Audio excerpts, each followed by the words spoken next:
우리가 사는 사회는 완전히 변화를 하고 있고 또 훨씬 더 근본적으로 변화를 하게 될 거라고 저는 생각합니다. 그래서 우리가 사는 방식이 다 바뀔 텐데요. 기술 변화가 그 변화에 아주 중요한 동력이고요. 기술 변화뿐만 아니라 인구나 문화의 변화도 거기다 영향을 끼칠 겁니다. 네, 안녕하세요. 박수 한번 크게 쳐주시죠. 네. 엄청나게 쑥스럽네요. 제 화면이요. 우리는 미래에 조금 먼저 도착했습니다 라는 책이 있어요. 아누 파르타넨이라는 핀란드 저널리스트가 쓴 책인데요. 이 사람이 미국 사람하고 결혼을 한 거예요. 그래서 핀란드에서 미국으로 이민을 갑니다. 이민 가서 핀란드에서 성인이 돼서 결혼해서 갔기 때문에 핀란드의 모든 제도와 삶에 대한 기억을 모두 가진 상태에서 미국에 가서 딱 살기 시작했는데 가자마자 몇 달 만에 이런 사실을 깨닫게 됐어요. 아, 내가 미래에서 과거로 돌아오는 선택을 했구나. 미국이 과거고 핀란드가 미래다. 이런 얘기를 딱 했는데 왜 그랬는지 아세요? 이런 얘기를 합니다.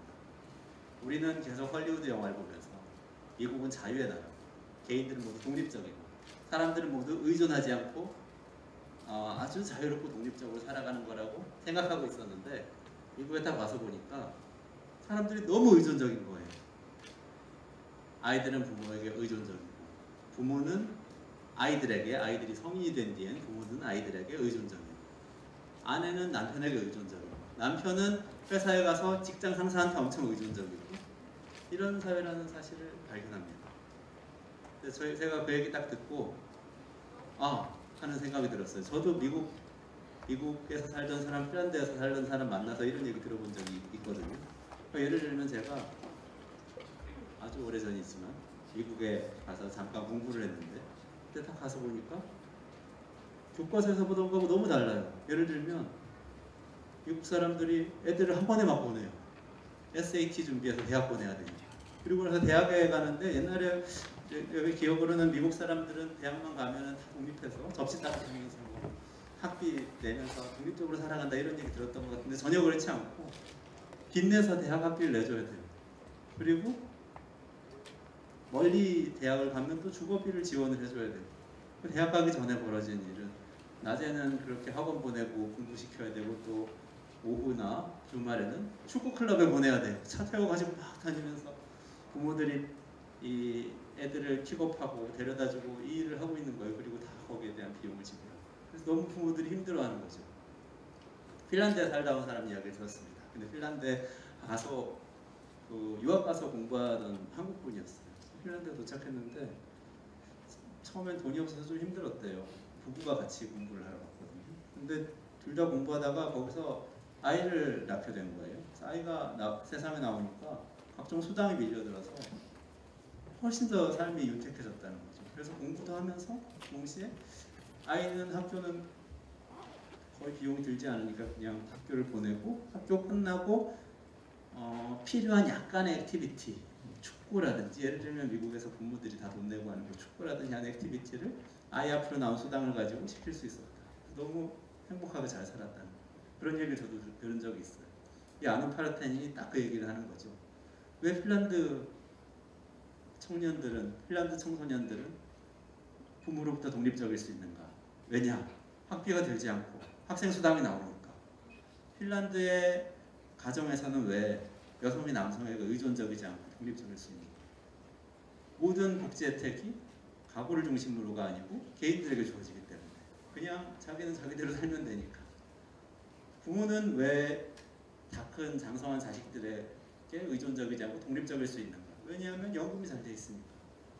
이런 이야기를 합니다. 다시 말해서 핀란드 사람들은 그 파르타넨이 느끼기에는 미국 사람들에 비해서 훨씬 더 독립적이고 자유로운데 그 키는 어디에 있냐면 개인에게 주어지는 경제적 안정에 있다는 게 파르타넨의 이야기였습니다. 그리고 저도 공감했어요. 저도 비슷한 경험을 했으니까. 그래서 제가 오늘 여러분들에게 좀 말씀드리고 싶은 게 딱 그 지점에 있는데요. 우리는 지금 뭔가 부자유스럽고 불안하고 그런 사회에 살고 있다는 느낌을 가지고 있습니다. 어떤 조사를 봐도 많은 사람들이 어느 때보다도 더 한국 사회가 불안하다고 느낍니다. 그러면서도 동시에 자유롭지 못하다고 느껴요. 근데 그 문제를 어디서부터 어떻게 풀어야 될까? 그것을 이야기하기 시작할 때 우리는 무엇부터 이야기해야 할까? 라는 이야기를 여러분들에게 짤막하게 드려보려고 합니다. 그래서 우리가 이런 용어를 한번 만들어 봤어요. 자유안정성 혁명이라고. 자유안정성인데 혁명 무시무시하죠. 이렇게 붉은 색깔의 핑크색이네요. 사랑에 관한 혁명입니다.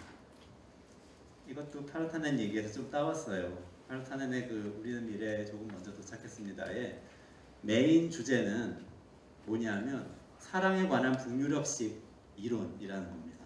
한 중요한 챕터 제목이기도 해요. 왜 사람들은 진정으로 사랑하지 못하는가? 라는 질문을 던지고 그건 경제적 안정이 주어지지 않아서 예를 들면 부부가 결혼을 하는데 누구와 결혼하느냐에 따라서 나의 앞으로의 삶이 어떻게 달라질지가 정해져요. 건강보험이 어떻게 되는지 예를 들면 미국은 뭐 그럴 수 있죠. 그리고 나의 연금이 어떻게 되는지 이런 게 결혼을 누구하고 하느냐에 따라서 정해져요. 그러면 당연히 진정한 사랑이 이루어질 수가 없는 거죠. 계산을 해야 되는 거죠. 이런 얘기를 하는 겁니다. 부부 간의 사랑도 그렇지만 부모와 자식 간의 사랑도 마찬가지죠. 나는 우리 아버지 어머니가 연세가 드시면 드실수록 큰 부담을 느껴요. 저분들의 삶을 책임지기 위해서 내 삶이 파괴될지도 모른다는 생각을 해요. 그러면 사랑할 수 없는 거죠. 그래서 사랑에 대한 이야기입니다. 자유에 대한 이야기하고 사랑에 대한 이야기하고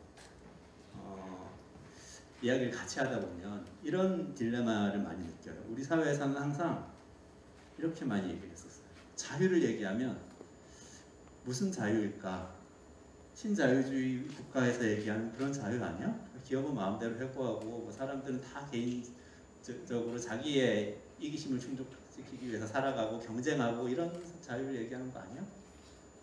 그럴 때 또 다른 한쪽에서는 이런 얘기를 해요. 안정을 얘기하면 그래 복지가 잘 되면 좋은데 그거는 뭐 그런 식으로 국가가 돈을 개인한테 퍼주는 걸 이야기하는 건 사회주의적인 거 아니야? 사람들의 자유가 더 없어지는 거 아니야? 국가에 더 의존하게 되는 거 아니야? 그거는 부자유스러운 거지 라고 많이 얘기를 해왔던 것 같아요. 지금 여러분들 머릿속에도 그런 생각이 있으실 수 있다고 생각합니다. 그건 아니라는 얘기를 오늘 제가 말씀드릴 텐데요. 그거 가지고 오늘 이 주제 가지고 많이 토론을 해보시면 좋겠습니다. 양자택일의 문제가 아니고 두 가지는 같이 갈 수 있는 문제라는 거죠. 자유의 반대말은 안정이 아니고 안정의 반대말이 자유인 것도 아니고 자유의 반대말은 부자유스러운 것이고 안정의 반대말은 불안한 것입니다. 불안을 이기기 위해서 경제적 안정을 선택하는 시스템을 구축하면 개인의 부자유를 떨치고 자유로울 수 있는 가능성을 훨씬 더 많이 가질 수 있다는 게 자유안정성이라는 개념이에요. 우리 사회가 어떻게 살아왔는지 한번 생각을 해보면 좋겠습니다. 좀 불행하게도 우리는 어떤 면에서는 핀란드하고는 거의 정반대의 길을 걸어왔다고 생각을 할 수도 있을 것 같습니다. 우리 사회가 사실 경제성장과 형식적 민주주의를 굉장히 빠른 시기에 20세기 다른 어느 나라보다도 훨씬 더 모범적으로 이룬 것은 사실입니다. 그 모델은 발전주의적 국가 모델이라는 데 안에 배태되어 있었어요. 그 안에 내포되어 있었는데요. 중요한 특징들이 경제성장을 굉장히 중요시했다는 것하고 고용을 중심으로 사회가 조직되었다는 것하고 그리고 위계적인 후견주의를 가지고 있었다는 데 있습니다. 조금 더 쉽게 설명하자면 이런 거예요. 국가는 기업에게 기업을 할 자유를 보장합니다. 기업은 개인에게 주로 남성인 가장에게 보호를 약속합니다.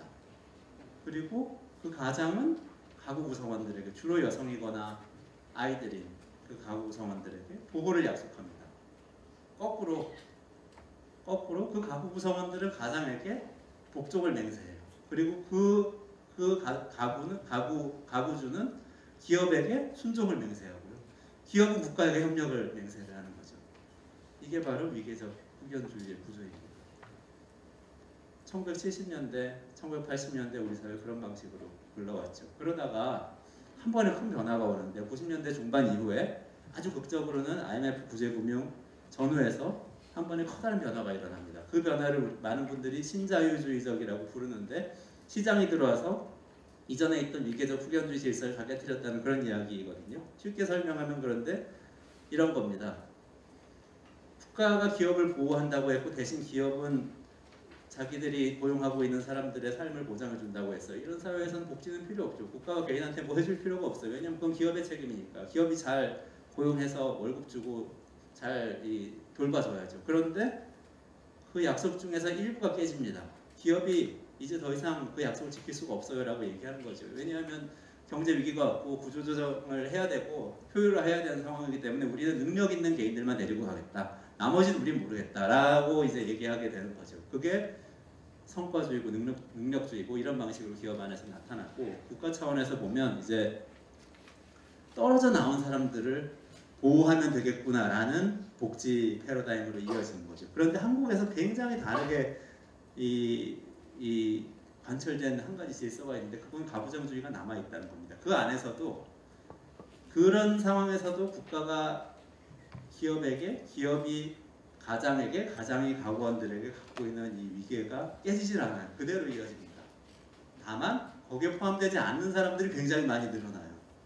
비정규직이라는 이름으로 노동시장에서는 그런 방식으로 늘어나기도 하고 여러 가지 방식으로 뭐 성별, 뭐 여러 가지 방식으로 이제 소수자들을 만들어내는 방식으로 늘어나죠. 그렇게 진행이 되어 온 거예요. 근데 이거를 좀 바꿔보자는 게 이제 저의 생각인데 두 가지를 다 달성할 수 있는 목표를 처음부터 세우고 한번 패러다임을 이렇게 뒤집어서 생각을 해보자는 거예요. 자유와 안정 두 가지를 다. 자유,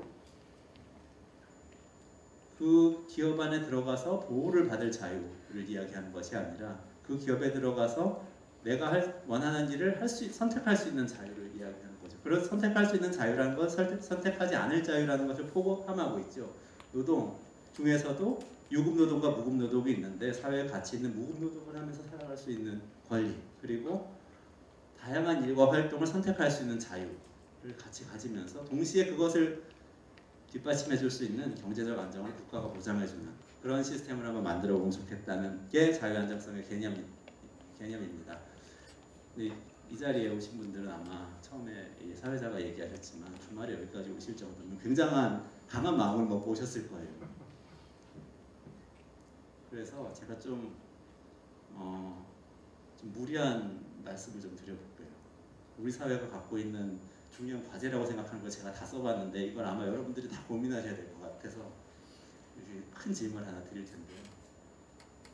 우리한테 굉장히 많은 도전이 주어지고 있어요. 그런데 어떤 도전인지 생각하면 저런 것들이거든요. 경제적으로는 혁신이냐 정체냐 하는 문제가 있습니다. 지금까지는 우리 제조업 중심으로 계속해서 뭐 혁신도 해오고 성장을 해왔는데 그게 사이클이 끝나고 있잖아요. 그러면 이제 새로운 뭔가를 만들어낼 거냐, 경제적으로, 아니면 그냥 여기서 멈춰설 것이냐라는 기로가 있고요. 또 한 가지로는 우리 인구는 끊임없이 늘어나다가 어떤 이 시점이 다가왔습니다. 저출산이 계속 이어지면서 인구가 아마 어느 규모에서는 정체하게 될 텐데 적정 인구 사회에서 살아갈 준비를 해야 됩니다. 근데 우리는 그런 준비가 전혀 되어 있지 않아요. 적정 인구를 유지하거나 또는 심지어 인구가 줄어들고 고령 사회가 된 상태에서도 우리는 재미있게 역동적으로 행복하게 살 수 있을까? 이 질문이 우리한테 던져져 있습니다.